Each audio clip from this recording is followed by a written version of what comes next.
અંકલેશ્વરથી એક મહત્વપૂર્ણ સમાચાર સામે આવી રહ્યા છે. અંકલેશ્વર ઇન્ડસ્ટ્રીઝ એસોસિએશને ગુજરાત પોલ્યુશન કંટ્રોલ બોર્ડ એટલે કે જીપીસીબી તરફથી મોટી મંજૂરી મળી છે. હાલની 40 MLD ક્ષમતાને વધારીને 70 MLD કરવાની કન્સેન્ટ ટુ એસ્ટાબ્લિશ્ડ CTE મંજૂરી આપવામાં આવી છે. હવે આ પ્રોજેક્ટ માટે એન્વાયરમેન્ટલ ક્લિયરન્સ એટલે કે ECની પ્રક્રિયા પણ ટૂંક સમયમાં શરૂ થવાની છે.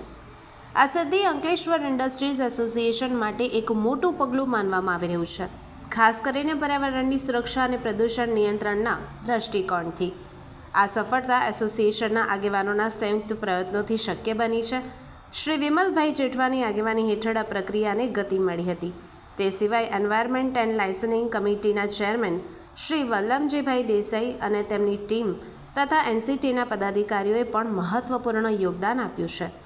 સમગ્ર પ્રક્રિયામાં જીપીસીબીના રિજનલ ઓફિસર ડૉક્ટર અગરવત સાહેબના માર્ગદર્શન અને સલાહ મહત્વપૂર્ણ રહી છે.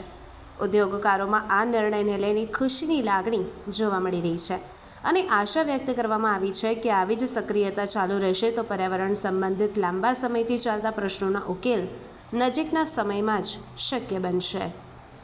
ગુજરાત સરકાર અને ગુજરાત પોલ્યુશન કંટ્રોલ બોર્ડ દ્વારા પર્યાવરણ મંજૂરીઓ દ્વારા વિકાસ થાય તે બાબતે ધ્યાનમાં લઈને GPCB chairman Shri Barad sir અને મેમ્બર સેક્રેટરી શ્રી ઠાકર સાહેબની દીર્ઘદ્રષ્ટિ દ્વારા આજરોજ NCTની 40 MLDથી 70 MLDની પરમિશન મંજૂર કરવામાં આવી છે.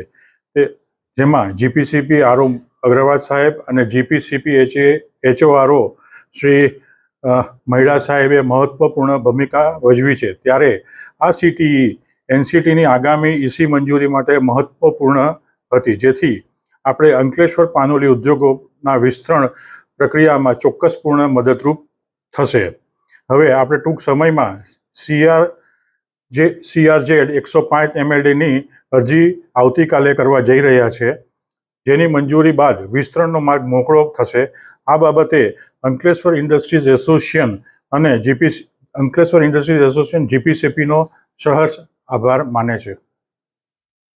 આજરોજ જીપીસીબી દ્વારા જે CTE આપને મળેલ છે એ અંકલેશ્વર અને પાનોલીના ઉદ્યોગો માટે ખરેખર વરદાનરૂપ છે. આ CTE 40 MLDથી 70 MLDના એક્સપાન્શન માટેની છે, જેના લીધે NCTની ECની પ્રક્રિયાનો રસ્તો એકદમ ખુલ્લો થઈ ગયો છે.